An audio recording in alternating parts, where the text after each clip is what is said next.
আমি ইপসিতা দ্য হানি কিচেনে আপনাদের অনেক স্বাগত। আজকে আমি বানাচ্ছি খিচুড়ি বিরিয়ানি। নামটা শুনতে একটু অদ্ভুত লাগলেও এটা খিচুড়ির মতন কিন্তু এত সিম্পল, আর চালে ডালে শুধু সেদ্ধ না, তার সাথে সাথে বিরিয়ানির মতন এত স্পাইসি আর এত তামঝামেরও না। এই রান্নাটা আমি খুব সাধারণ আর খুব বেসিক মশলায় দেখাবো। প্রথমেই 1/3 কাপ মতন মটর ডাল, এখানে কিন্তু আপনারা মটর ডালই ইউজ করবেন, অন্য কোনো ডাল ইউজ কিন্তু করবেন না। এই ডালটা প্রথমে আপনারা 3 থেকে 4 ঘন্টা জলে ভিজিয়ে রাখবেন। তারপরে প্রেসার কুকারে 90% সেদ্ধ করে নেবেন। এই ডালের সেদ্ধ করা জল কিন্তু আপনারা ফেলবেন না। এই রান্নাটাতে কোনো ম্যারিনেশনের পার্ট নেই, তাই আমি ডাইরেক্ট রান্নাটাতেই যাব। দিয়ে দিলাম কিছু সর্ষের তেল। এখানে কিন্তু আপনারা সর্ষের তেলই ইউজ করবেন, আর যতটুকুনি তেল দিলাম পুরো রান্নাটা এইটুকুনি তেলেই কিন্তু হয়ে যাবে। দিয়ে দিলাম একটা তেজপাতা, তার সাথে সাথে এলাচ, লবঙ্গ আর দারচিনি। একটা বড় সাইজের পেঁয়াজ কুচি করে নিয়েছি। খুব ফাইনলি কিন্তু কুচি করার দরকার নেই, যে কোনো একটা রাফলিভাবে কুচি করলেই হবে। পেঁয়াজের কালারটা সামান্য চেঞ্জ হওয়া পর্যন্ত ভেজে নেবেন। পেঁয়াজটা দেখুন হালকা একটু ব্রাউন হয়ে গেছে। এখন দিয়ে দেবেন রসুন বাটা। আমি প্রায় 15টা মতন রসুন নিয়েছিলাম।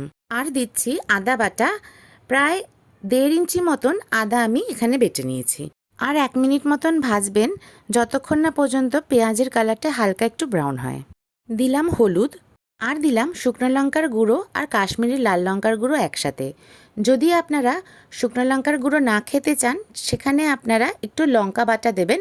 আমি এখানে লঙ্কা বাটা দিলাম না, তাই দুটো গুঁড়ো একসাথে ইউজ করলাম।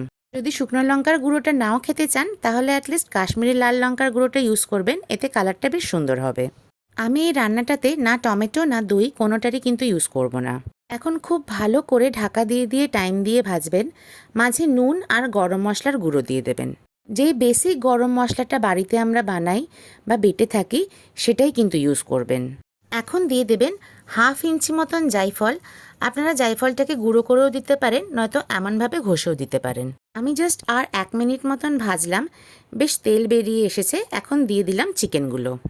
যদি আমার রান্না ভালো লাগে, একটা লাইক, কমেন্ট আর সাবস্ক্রাইব কিন্তু খুব আশা করলাম। আপনারা এখানে চিকেনের জায়গায় মাটনও ইউজ করতে পারেন। যদি মাটন ইউজ করেন, তবে মাটনে একই মশলা দেবেন, শুধু পরিমাণটা ডাবল করে দেবেন। আর এখানে কিন্তু টমেটো ইউজ করবেন। আর দেবেন একটা কালো এলাচ বেটে বা গুঁড়ো করে। যেহেতু রান্নাটা চিকেন দিয়ে বানাচ্ছি, তাই যেগুলো আগে বললাম সেগুলোর একটারও কিন্তু দরকার পড়বে না। যতটুকুনি আমি রান্নাতে দেখালাম অতটুকুনিই দেবেন। চিকেনটা ঢেকে ঢেকে 5-7 মিনিট কষিয়ে নেওয়ার পরেই দিয়ে দিলাম আলু। এটা আমি কিন্তু কাঁচা আলুই দিলাম, যেহেতু ফুড কালারে চুবিয়ে রেখেছিলাম তাই এরকম কালার। আপনাদের কাছে যদি ফুড কালার না থাকে, তবে আমরা যে বেসিক হলুদ ইউজ করি, সেই হলুদের জলে আপনারা চুবিয়ে রাখবেন প্রায় আধা ঘন্টা, তাহলেও এরকম কালার দেবে। আলুটা দিয়ে চিকেনটা প্রায় 80% সেদ্ধ হওয়া পর্যন্ত কিন্তু কষতে হবে। এই সময় একদম স্লো ফ্লেমে রান্নাটা করবেন প্রায় 7 থেকে 10 মিনিট। 1 কাপ মতন গোবিন্দভোগ চাল নিয়েছি। এই রান্নাটা কিন্তু গোবিন্দভোগ চালেই হবে, বাসমতি চাল আপনারা ইউজ করবেন না। বাসমতি চালের মতন এই চাল ভিজিয়ে রাখার কোনো দরকার নেই। 2 থেকে 3 বার ভালো করে ধুয়ে নিলেই হবে। চিকেনগুলো আমার 80% সেদ্ধ হয়ে গেছে। আমি প্রেসার কুকারে ট্রান্সফার করে নিয়েছি। প্রেসার কুকারে ট্রান্সফার করলাম এই জন্য, কারণ বাকি রান্নাটা আমি প্রেসার কুকারেই করব। এখন দিয়ে দেবেন ধুয়ে রাখা চালগুলো। এখন দিয়ে দেবেন মটর ডাল, যেটা আপনাদের প্রথমেই বলেছিলাম যেটা সেদ্ধ করে রাখতে হবে, আর এটা কিন্তু জল এখন ইউজ হবে। এখন দিয়ে দিলাম ঠিক মেপে মেপে 2 কাপ জল। এখানে কিন্তু জলের জায়গায় আমি ডালের জলটা ইউজ করব। যতটা পরিমাণ ডালের জল থাকবে সেটা ইউজ করবেন, বাকিটা আপনারা নর্মাল জল ইউজ করবেন। 1 কাপ গোবিন্দভোগ চালের জন্য আমি কিন্তু 2 কাপ জল ইউজ করলাম। এখন ভালো করে নেড়েচেড়ে সবগুলোকে মিশিয়ে নেবেন। এখন আবার করে একটু নুনটা টেস্ট করে নেবেন। কয়েকটা লঙ্কা ফাটিয়ে দিয়ে দিলাম, আর দিলাম বেশ খানিকটা ধনেপাতা। এখন জাস্ট 2টো সিটি দেবেন। এই চালের জন্য কিন্তু 2টো সিটিই লাগে। যেমন মেজারমেন্টটা বললাম তেমন করে করলে খিচুড়ির মতন গলেও যাবে না, আবার শক্তও থাকবে না। আমি 2টো সিটি দিয়ে প্রেসার কুকারটা পুরো ঠান্ডা হওয়া পর্যন্ত ওয়েট করেছি।